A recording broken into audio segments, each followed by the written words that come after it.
Hello everyone, my name is Rashad Barvey from the United States, and the title of my speech is Adjust the Mirror with a capital J, in just. Before I begin, I'll ask if my judges are ready. Brilliant. Magic mirror on the wall, who's the fairest of them all? This March, Disney's live-action Snow White and the Seven Dwarfs hit theaters, but it's made headlines for all the wrong reasons. Beyond being one of the most disliked films in history, according to Rotten Tomatoes, the film drew special criticism for its decision to forego casting actors to play the Seven Dwarfs, opting instead to animate them into what Disney described as a unified whole. In trying to merge these 7 distinct characters into just one face, Disney eradicated that which made each dwarf so unique. And you see, that's not unity, that's uniformity. And my concern is that now more than ever, we see those two ideals as interchangeable. Likewise, true unity should relegate and celebrate our differences, not compress them into sameness. Because when that happens, the mirror can't stand the strain without breaking. So, magic mirror, you're the judge. Today, let's first reflect on unity's rise. Next, the harms behind uniformity's disguise. Before finally, why not in likeness but in range? Our differences, well, they form a unity that sameness can't exchange. Magic mirror on the wall. Is unity an excuse for injustice after all? Now, unity built on shared pain, or worse, shared limitation, is inherently dangerous. Take Kurt Vonnegut's 1961 novel, Harrison Bergeron, in which individuals in a government are governed by mutual limitation. So the government enforces unity, but by taking away that which is individual to each person. How do they do so? Well, the strong wear weights, the beautiful are masked, and the intelligent face distractions. It's unity at the cost of free expression. And while this may sound like some far-off dystopia, I'd have you ask yourself if it is. I mean, look at our schools that place students of all kind in general classrooms. Is it true unity? On paper, perhaps, insofar as all are treated the same. But are they united, for instance? Students with learning disabilities who are placed in these general classrooms without the resources they require. Now, the National Center of Education Statistics reports that just last year, schools in 1 in 4 found that individual students are lacking the basic criteria in order to meet sufficient standard and grade level expectations. And yet schools' solution to this situation is not to provide tailored and individualized support, but rather continue standardization in the name of fairness. Is it fair? Or is it, as Vonnegut's novel so adequately suggests, mistaking sameness as a unifying force? And what about the danger when we feel the only way to form unity is through uniformity? Take the 1947 partition of India. The logic behind it: maintain unity through separation of uniformity.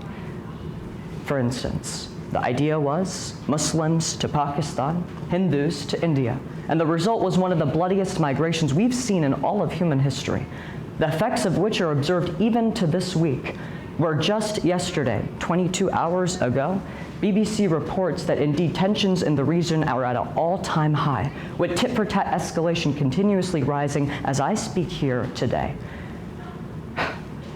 Magic mirror on the wall. What if unity without uniform separation had been attempted after all?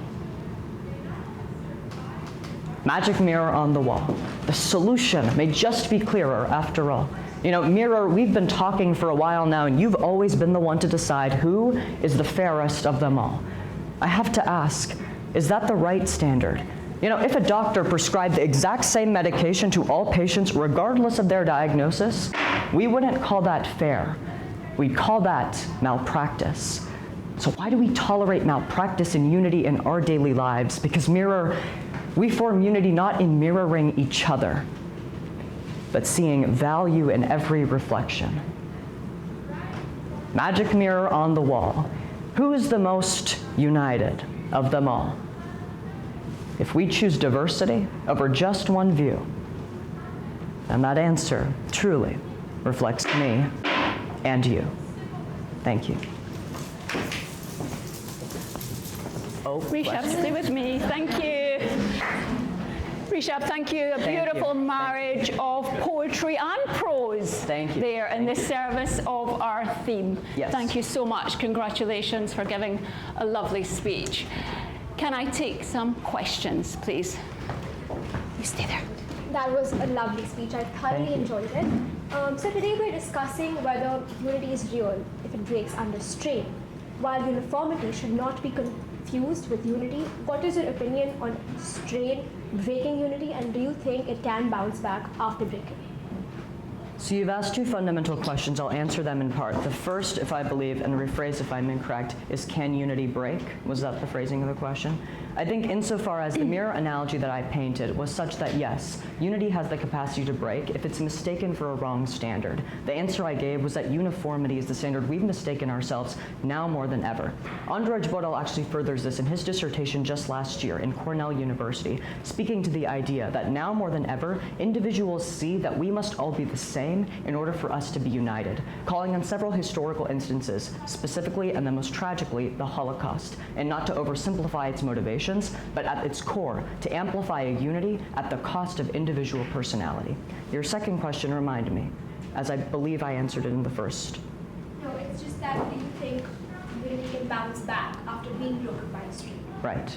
As we've seen before, and I do believe hopefully again, is that unity, once broken as the mirror, can be pieced back together, insofar as the individuals themselves have the capacity and wherewithal to understand the true intention of unity. That is not sameness, but rather integration of perspective.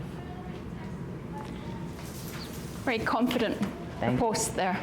Another question, please, for Rishabh. Yes. Do you not feel that sometimes people coming from the same ideas, and I'm thinking in particular in a classroom, it's not always easy with 30 individuals to isolate each of them and give them each what they need. Sometimes you need to have an overall aim that all of them can aspire to. Do you not feel that sometimes that is necessary? You speak to a brilliant question, which is that to what extent is differentiation in the classroom possible and feasible for many educators around the United States and across the globe? In actually constructing this speech, I spoke with educators. I asked specifically the individuals on my board of education as to whether or not it's feasible to include differentiation in the classroom for every student. I understand resources highly vary, but I believe the formative answer as to what I was trying to propose in my speech is not necessarily that each individual requires a level of differentiation, but rather the solution to solving for the problems we observe in education today need not be wholeheartedly standardization. We see this now more than ever with things like the College Board ramping up its presence across the world. Its solution to an education deficit is by ensuring all students across the globe take the same exam. My argument is why not tailor that exam to certain regions, specifically those with more or less access to educational resources.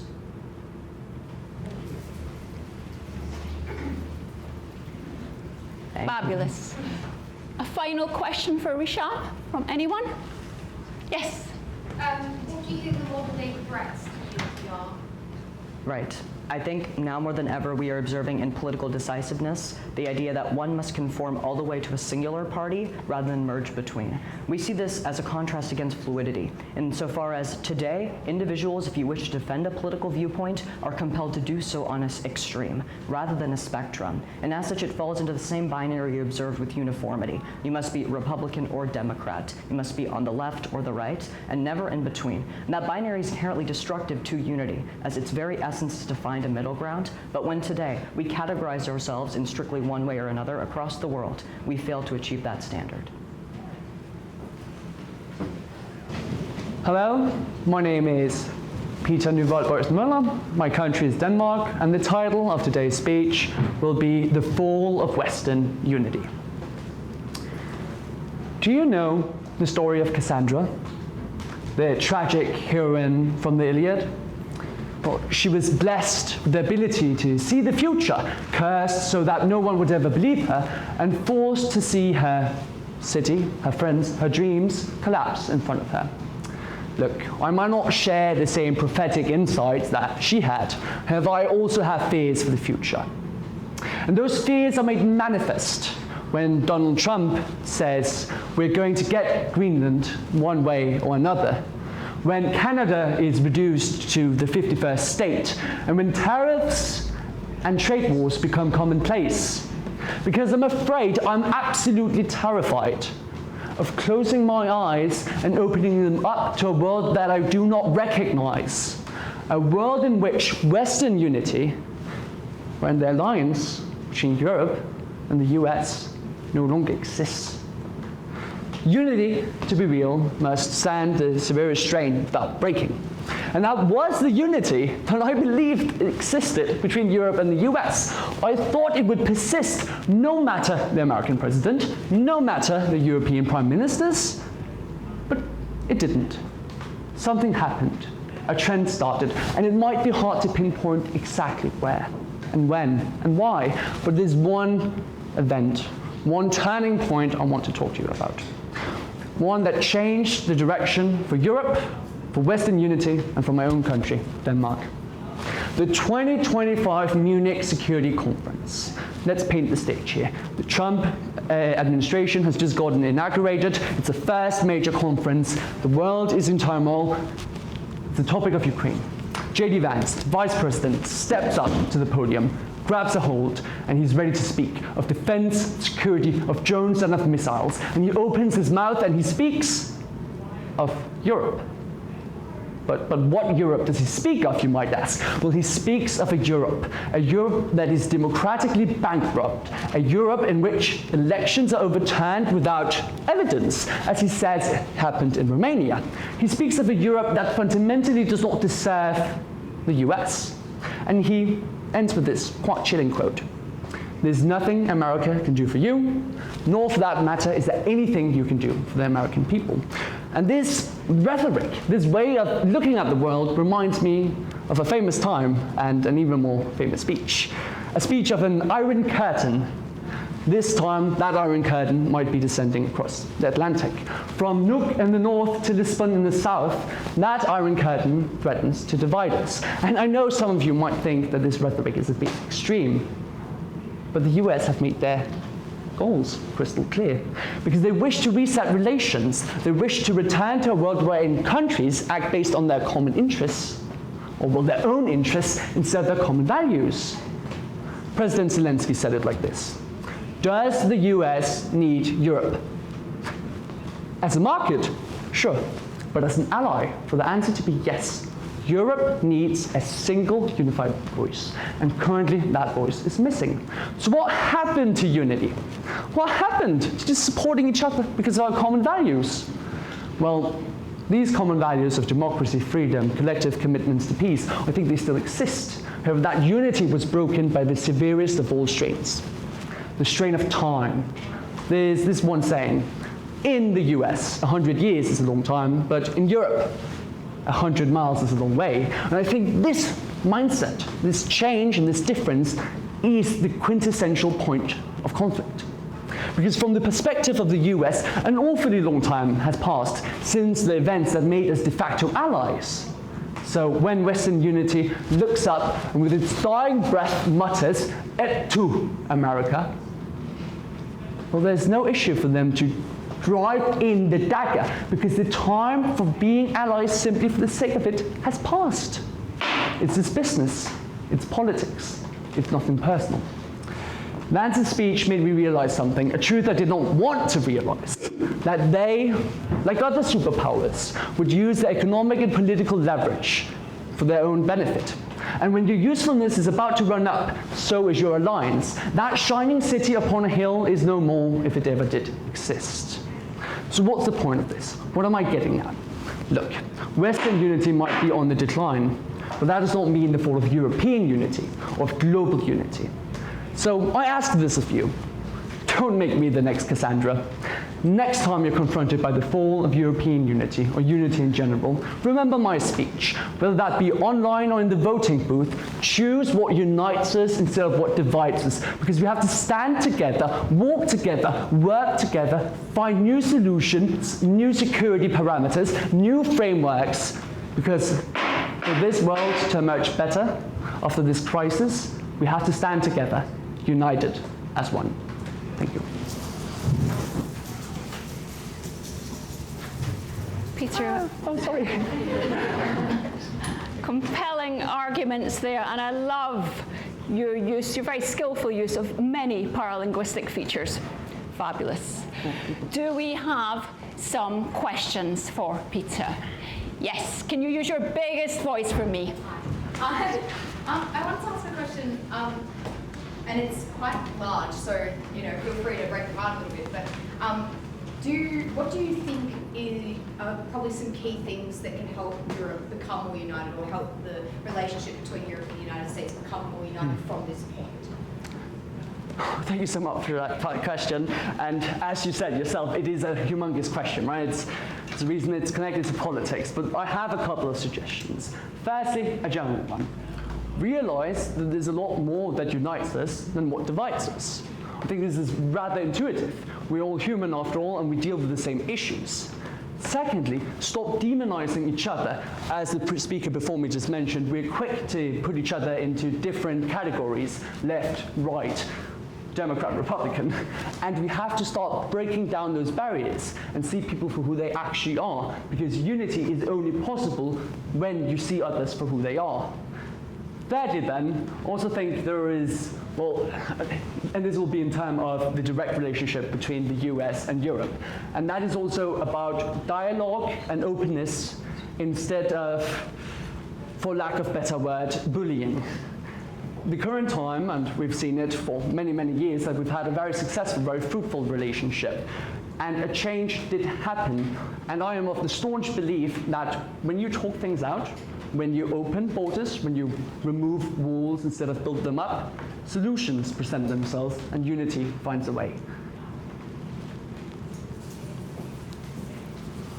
Beautifully said. Any more questions for Peter? Yes, thank you. If you look at hundreds of years of human history, international alliances have been formed and broken. Within the lifetime of many in this room, the Soviet Union fell apart. More recently, Britain left the EU. Are not all of these groups ultimately doomed to break up at some point? I like that question, because it's kind of pushing the entire premise of whether or not the breakdown of Western unity, or its current form, is necessarily a bad thing. But what I want to stress is, even though the changing of alliances and the breakdown isn't necessarily a bad thing, the way in which it happens can be a bad thing. Just think about your own life, right? If you split apart from someone and it was from mutual consent and understanding, but you just didn't work out, maybe in a relationship, that works.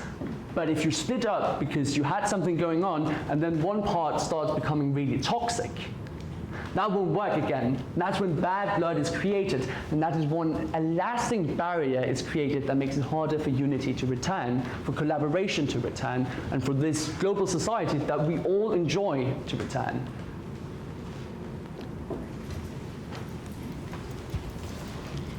I'll switch to the jazz hands now. Okay. Any more questions for Peter? Final question? Yes. I feel like it's your someone biggest had to voice. ask. I am curious if you believe at all that NATO can play a role in revitalizing those nations or any other supranational organization between the US and Europe. Yes. Wonderful question, because obviously it's not just about blaming the US, right? This is an extremely nuanced topic when international bodies like NATO, like the UN, can help mediate. But the core thing we need to understand is that we have to communicate openly and as equals. It does not just matter how powerful of a country you are. It does not matter whether you are economically much superior. Yes, in some contexts it does, but here we have to remember that we're each sovereign states talking to each other, and we should be treated equally. And in a forum such as NATO, or in a forum such as the UN, whilst there's still some differences, I think that is a perfect opportunity to create this discussion and to create this, hopefully, lasting unity.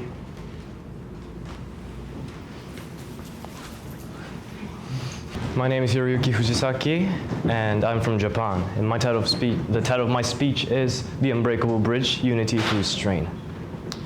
Imagine a bridge made of rope, swaying over a raging river in a storm.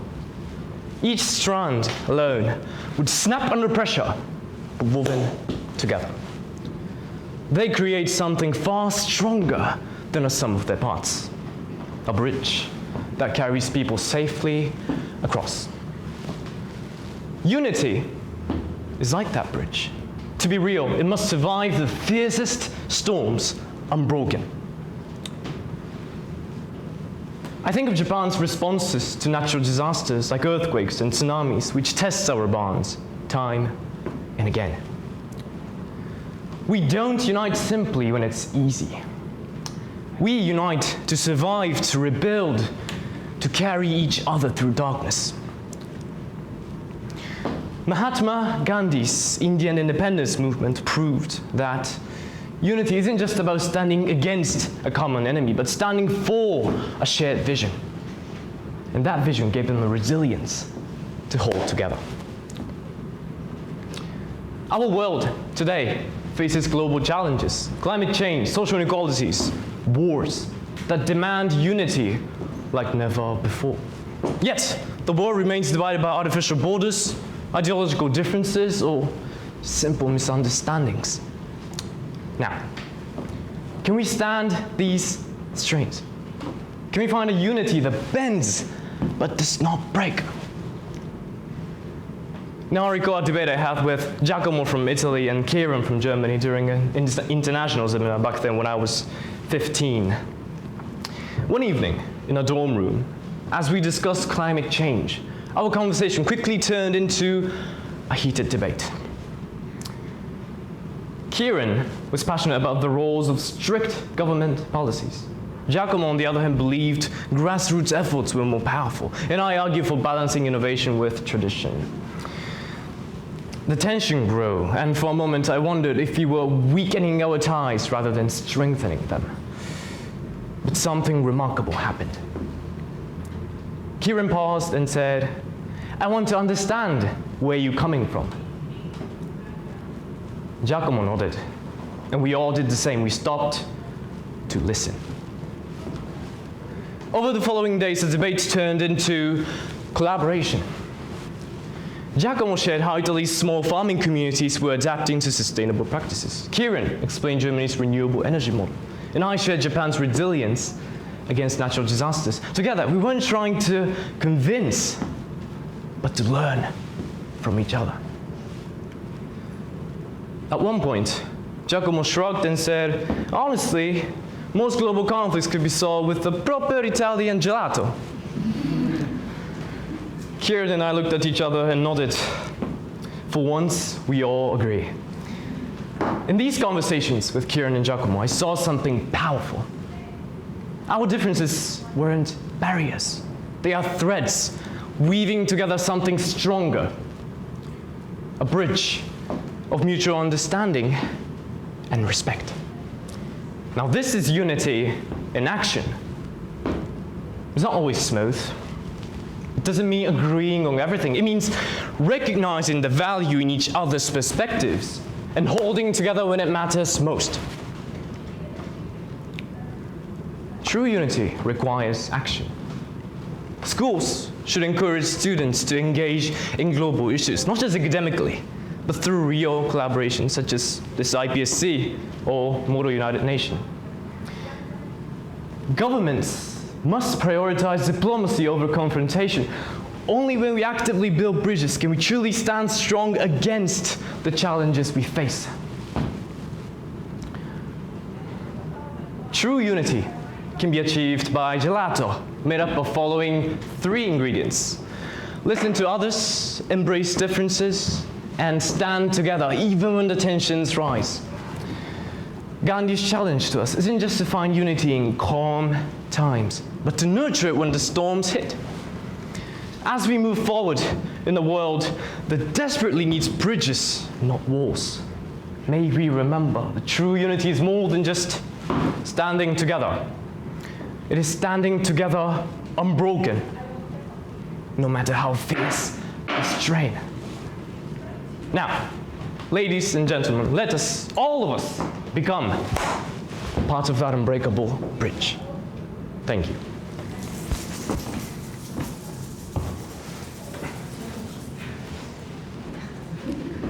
Thank you. Hiro, that was wonderful, and I love your metaphor of gelato. So if we could all be that wonderful gelato napoletano, the world would be a much more united and unified place. Undoubtedly, yeah. So thank you for that reminder. Do we have some questions for Hiro? Yes, use your biggest voice for me, please.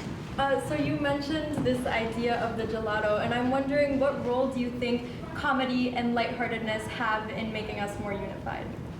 Beautiful question. So like, the audience has thought that, like, maybe it is a bit inappropriate to use like these kind of, how can I say, like positive jokes in this speech, but that moment was real for me. So like everybody was tense being in a discussion, but that joke have changed everything, and we could finally come together because of that joke. So this kind of jokes or like positive things are really important in these, in order to establish unity in the first place. Yeah. Many a true word is spoken in jest. Yes. I'll come to you. Hi, thank you for that wonderful speech. It was amazing. Do you believe that when we try to withstand strain and stand united, sometimes being submissive can be a sign of weakness? For example, if you're in a bad relationship and the strain of abuse gets too much, do you think that unity is worth fighting for, or should you just let go? So that's a great question. So we all should be aware of the concept of unity. That's why I'm here to tell you this. And so that's the reason why I've mentioned like unity requires action. True unity requires action. And that includes this this kind of context, or maybe the model United Nations. So they need to, students needs to actively engage in this kind of context. And so I think the school, they have the important role in this kind of situation. So they are responsible for let them engaging in this this kind of context. Yeah.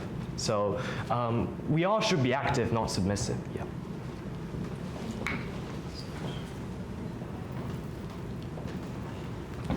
Okay, any more questions from this side of the room, perhaps? No? Okay, Sushi. You can use your biggest voice, you know how to do that. Japan has proven time and again, it's a great example of unity, whether it's Hiroshima, Nagasaki, or coming up with the Walkman, Sony, Industrial Revolution. So Japan seems to get a mantra of unity and how unity can transform a nation which has been completely rebels to a leading country. So do you think the Japanese wisdom should come to aid to form a global peace? That's a great question. So, okay. So in the kind of context of like natural disasters, we tend to naturally come together, and they tend not to like point fingers, or they don't like, they usually don't try to exclude the different group of people in that kind of context. They tend to be. This is just, but so that kind of inclusiveness can be really practical when maintaining or establishing unity in the first place. And that's what we should all engage in. Thank you. Thank you for the question. Good afternoon. I am Saisha Goel from India, and the title of my speech is The Fracture in Unity. Ladies and gentlemen, today I invite you to change the way you think about unity. In fact, let me paint you a picture. It's a warm sunny day. You're sitting in your drawing room by the window, building a house of cards. Let's say you've built the most beautiful and intricate structure, card by card by card. Perfect unity. And in an instant, an errant gust of wind destroys your creation. Unity breaks, and all you're left with is a pile of cards. Let's tackle the bias that unity is something that exists only between entities like countries or communities. Isn't the unity of the self just as important? The feeling of being whole without internal strain or conflict. Let me tell you a little about my past. Growing up, I spent hours, days, weeks, months building myself up, much like a house of cards, with my academics, extracurriculars, athletics, till I thought I became the best version of myself, perfectly whole, perfectly united. Just then, I met my gust of wind. Anxiety. I developed this fear of going to bed at any time past 8 p.m. Thoughts of being locked out of school in case I overslept and didn't make it in time, or being punished in front of my entire class, haunted me. To get over this, my mother made me sit with her and watch MasterChef Australia every single night till 10 p.m., proving to me that my body was not a machine. I had this constant feeling, this lump in my throat, that simply blinking would make my tears fall. On the days when I cried uncontrollably, my mother, she just sat there, holding me in her arms, allowing my tears to flow. The unity of self that I had strived so hard to achieve vanished, and I would have floundered if it wasn't for my mother. Eventually, I did come together as a whole, as an emotionally aware person because of her. She was my kintsugi.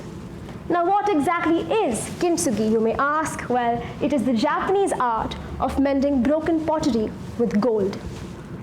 Instead of hiding the cracks, it highlights them, showing that something can break and still come back stronger and even more beautiful.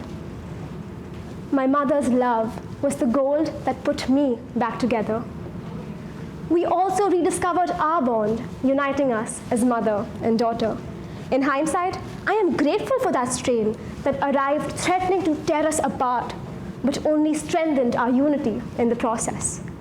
There's a wonderful study called the Tend and Befriend theory by Dr. Sherry Taylor, a health psychologist at UCLA, that shows that when a strain persists, the relationship, especially between women, deepens. Oxytocin is released. Yes, you heard that right.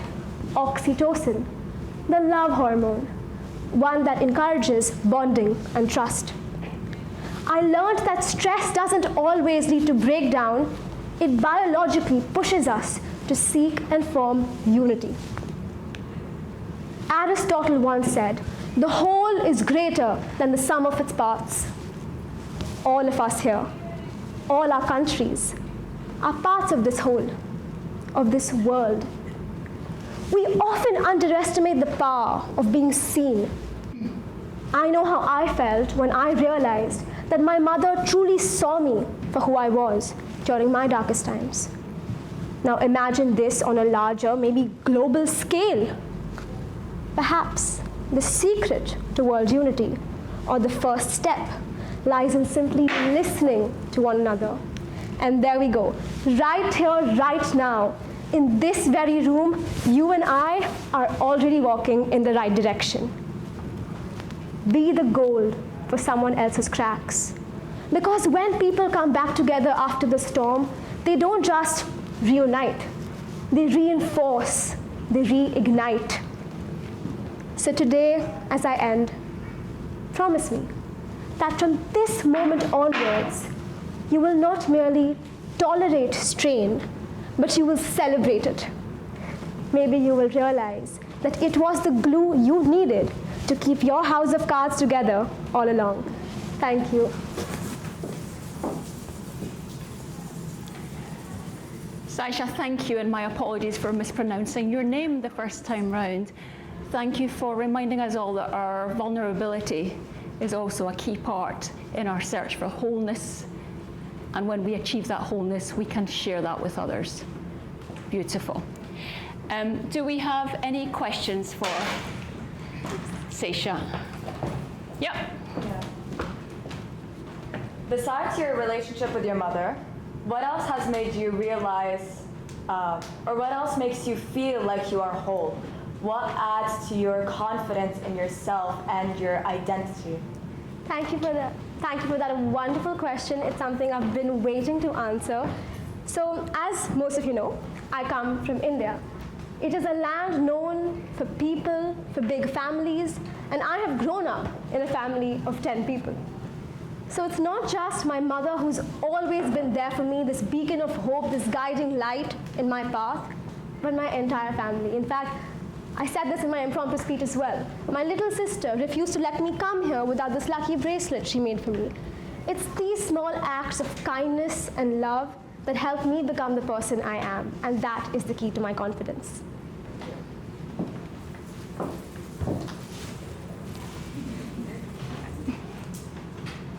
Yes. Thank you for the wonderful speech. I would like to ask that you made a wonderful point about how unity can actually speak up first. How unity can actually become stronger when faced with obstacles. But I want to ask you, how can we find the motivation to build that card of houses in the first place? That is a beautiful question. So ultimately, I think all of us are self-motivated. They say sometimes necessity is the mother of invention. I mean, why would you be building a house of cards randomly if you weren't bored?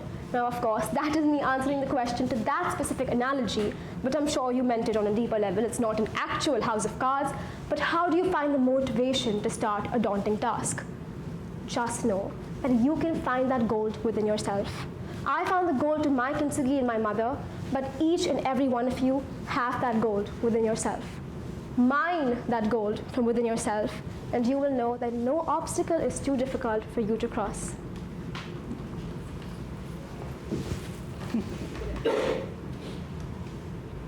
Perhaps a final question, if we have any. Yes, Peter. You speak of this gold within yourself, and you can use it to help others, overcome their weaknesses and emerge stronger. But how do you use this gold to help others that you maybe barely know, strangers, which is needed for this global unity you speak of? That is, again, a wonderful question. Well, since we're right across from the Churchill room, I'm going to quote Churchill. Courage is what it takes to stand up and speak, but courage is also what it takes to sit down and listen. Whether you know someone, you don't know someone, just lending an ear, just to hear them out, is what they all need. So right now, 3 days ago, you and I had never met. I didn't know your name, and now I know your life story. That is the beauty of global unity. Just lend an ear.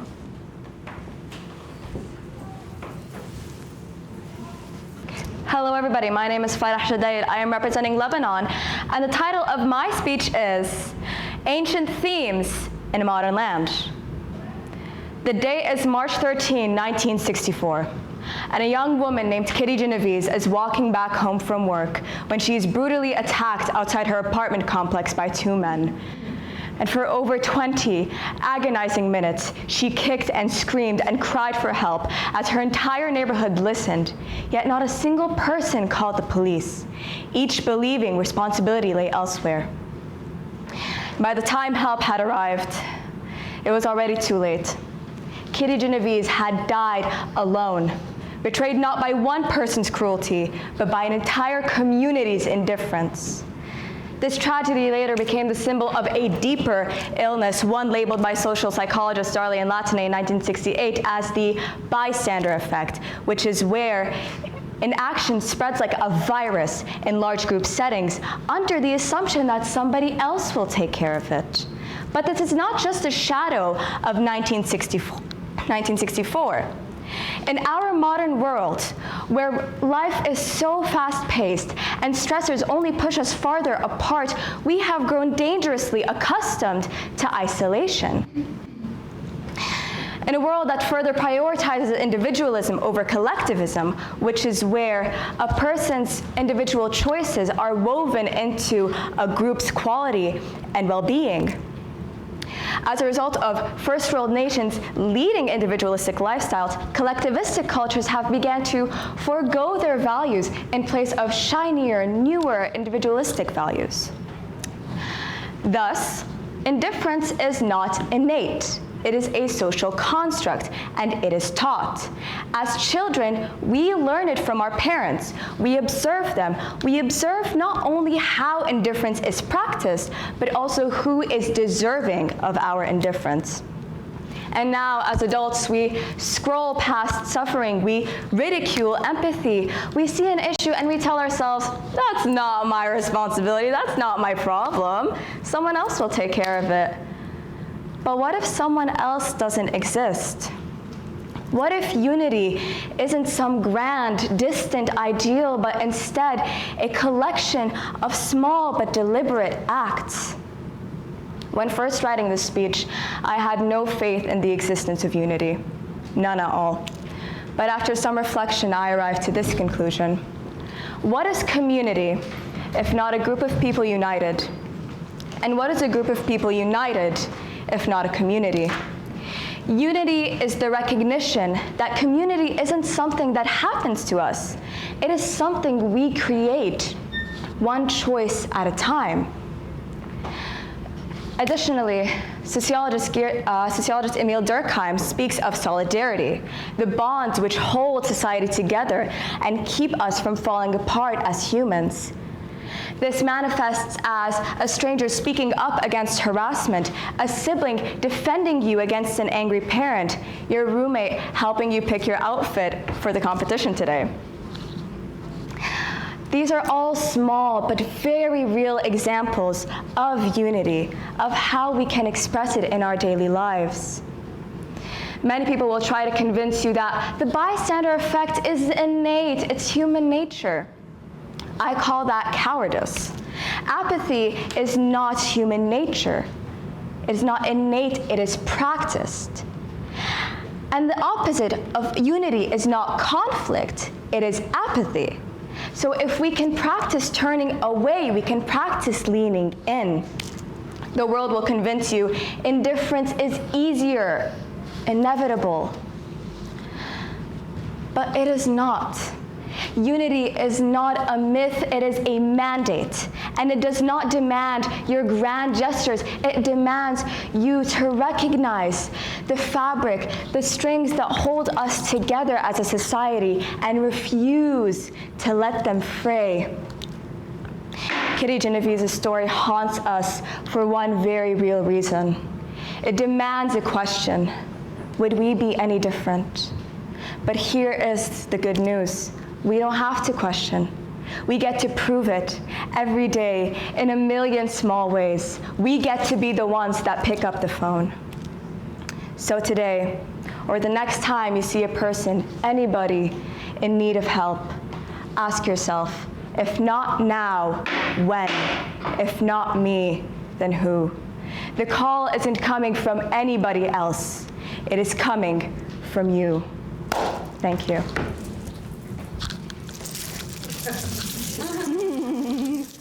I love this. I'm going to steal that from you, Farah. Wonderful. We all have a part to play. That was exceptional. Thank you very much, Farah. Thank you so much. Awesome work. Do we have some questions for Farah? Yes, can I ask you to use your biggest voice for me again? Hello. In your speech, you mentioned that as you were writing it, you didn't really believe in unity and believe in togetherness. And I'm just curious, what made you change your mind? What made you believe in a form of unity, I guess?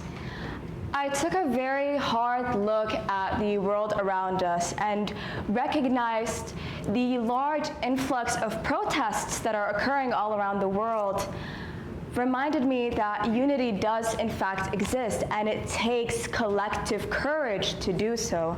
I also took a long, hard look at my community, at my country, and realized that it does exist, just not in grand gestures such as protests, but rather in smaller favors and actions such as giving your neighbor a cup of sugar when they need it.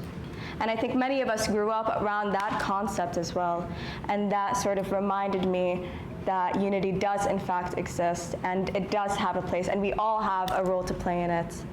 And it gave me a little bit of comfort, actually. So thank you for your question, and I hope I answered it well. Thank you.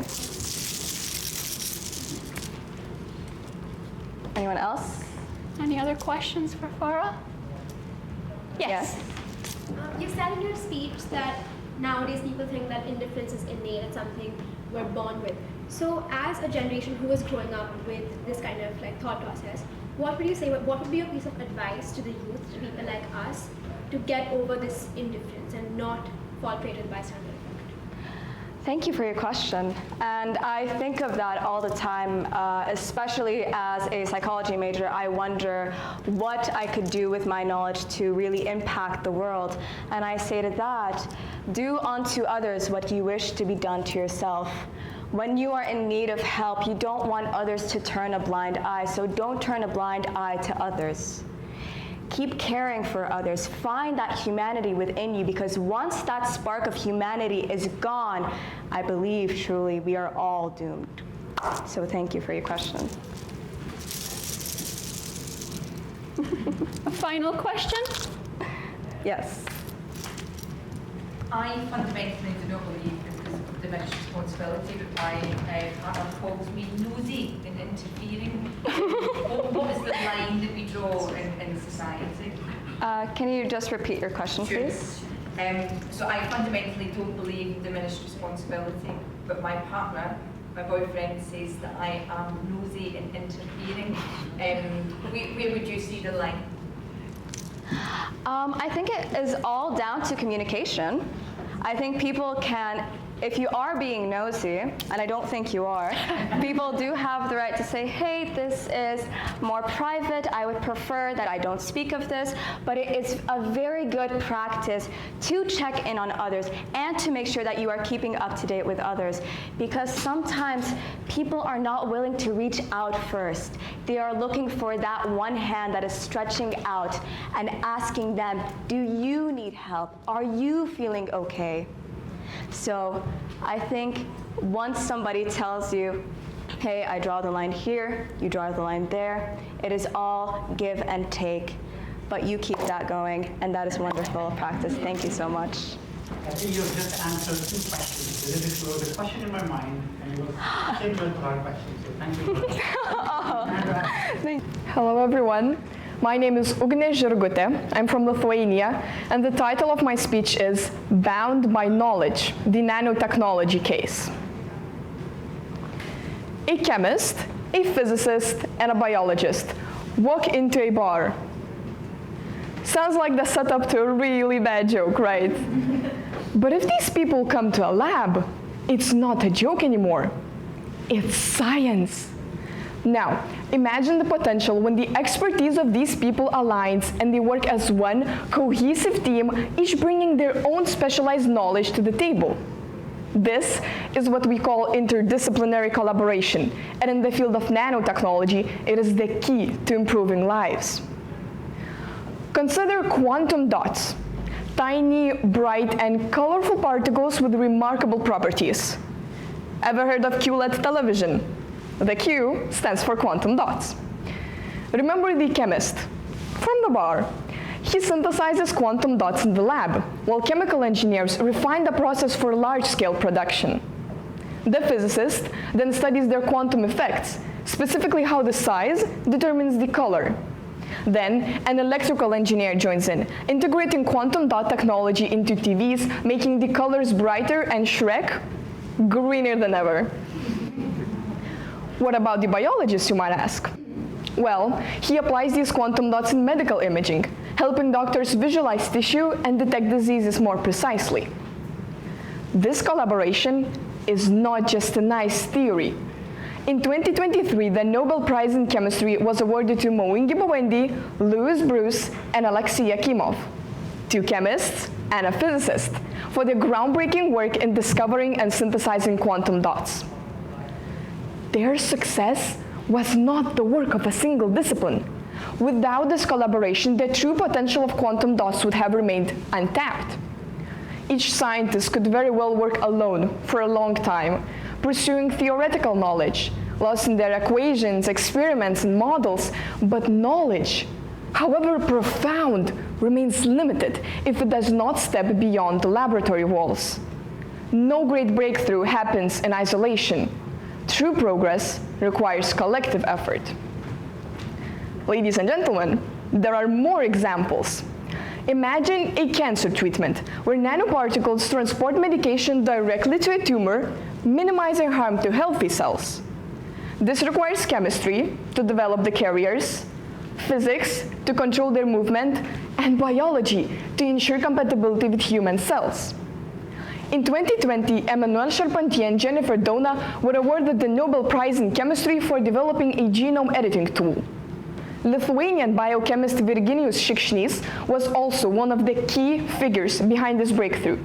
He made crucial contributions to the discovery, but his name was left out of the final recognition. This highlights a fundamental truth in science.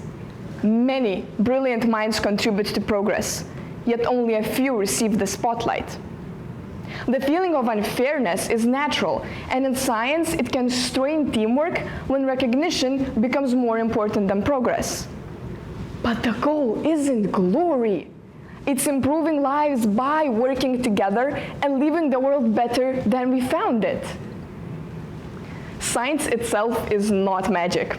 It is based on facts, calculations, and rigorous experimentation.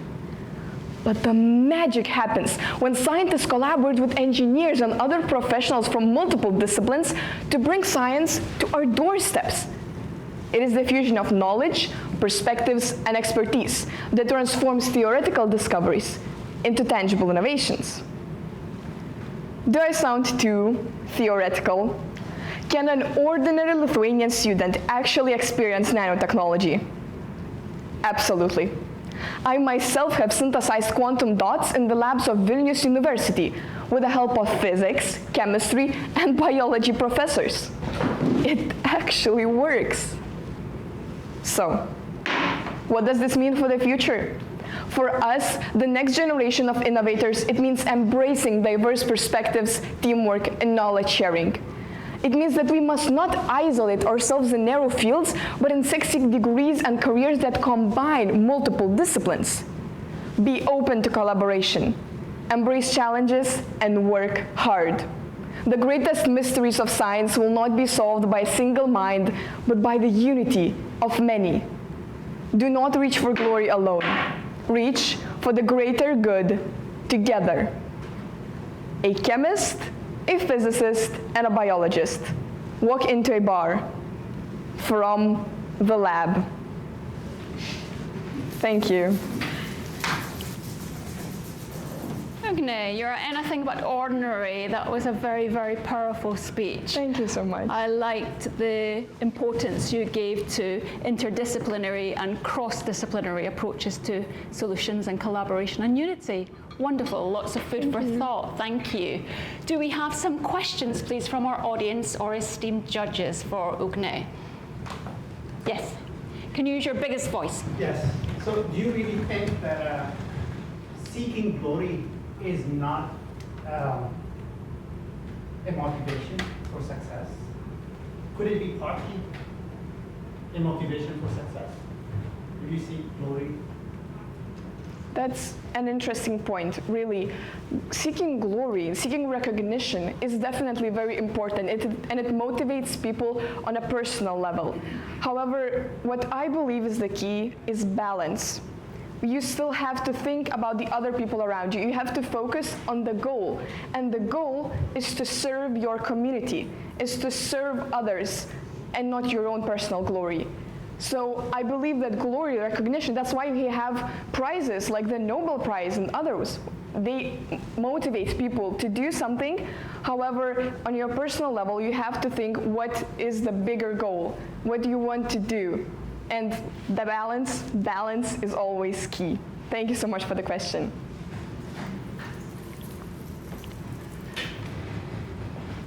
Yes. You speak to this question of balance. And my question to you is, to many scientists who have represented disenfranchised populations in the past, who seek that recognition to pay it forward, how might they balance them trying to seek representation for their own kind, while also achieving your balance and contributing to the field?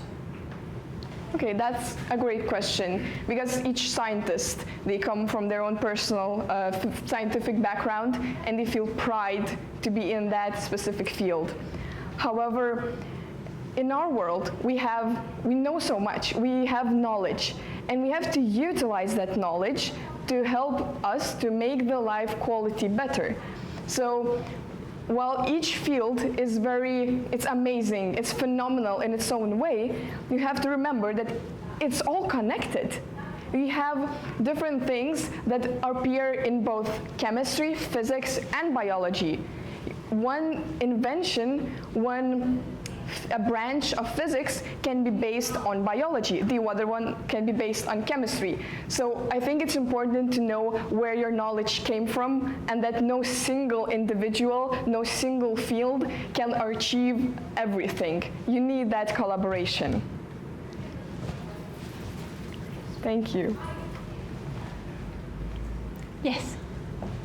I absolutely loved your speech, especially the analogy of the physicist, the chemist, and the biologist. I had a question. When we look at this analogy specifically, when such great minds are coming together for an idea, there is bound to be some friction, science fun. But it's not just this friction about this analogy, but when people are coming together to work for a specific idea, there is bound to be strain because of diverse perspectives, opinions, ideas. So what would you say to those people to kind of overcome that strain and still serve the community, as you said? Yes, that's a very important question. Like, how does it work in practice?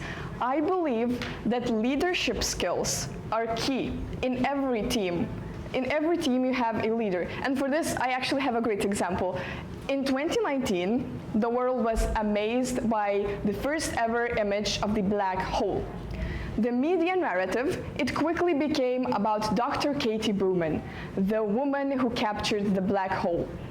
Well, it's a nice statement. It overshadows the fact that there was a team of over 200 scientists, technicians, engineers working on the same project. What Dr. Katie Booman did, instead of embracing the solo spotlight, which can be tempting, she redirected the media attention to the whole team. She said that no single individual could achieve that. She posted an image of the whole team. And that really shows us that she's not only being humble, it is also empowering and inspiring, and that is great leadership. So I think that we should put a lot of focus on leadership skills, especially in young people, because it comes to use in different fields, whether it's politics or science. Thank you. Oh, we have a question from our chair judge.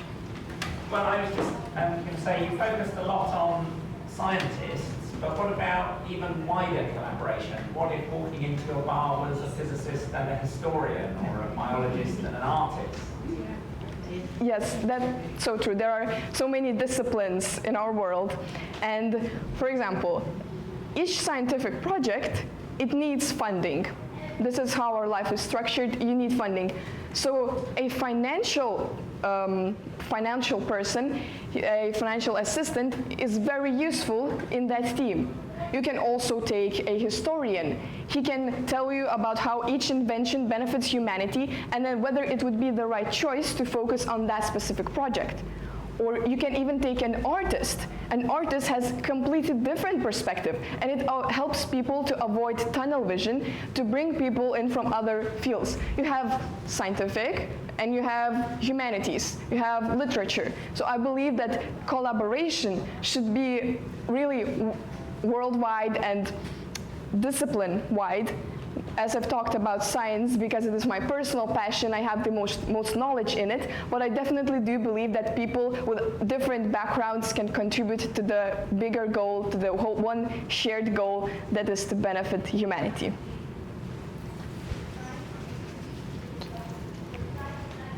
Okay, perhaps one final quick question from. Yes, so in recent months, the new United States administration has cut medical and scientific research funding. So in the emerging difficult climate, what would you be your thoughts on how to encourage better collaboration? Okay, so I think this is an important question, and it is really important for young people too, especially the ones who study in universities, because how we raise scientists, they come from universities. And America, the United States of America, have some of the greatest universities in the world. And if other people don't have the ability to come to the United States of America to study there, we might lose some people who would cure cancer, for example, right? So I believe that it is very important that the funding is brought back so the universities can offer education for different people from all over the world who would have different perspectives, different backgrounds, and it would help to reach inventions and do all of that. So America, United States of America, that's what I mean. They really try to protect their own, maybe, to give opportunities to some of their own. And it's important, but it comes back to balance. You have to balance it out, because if you only focus on that specific area of land, you really lose a lot of potential that could come from different countries. Thank you.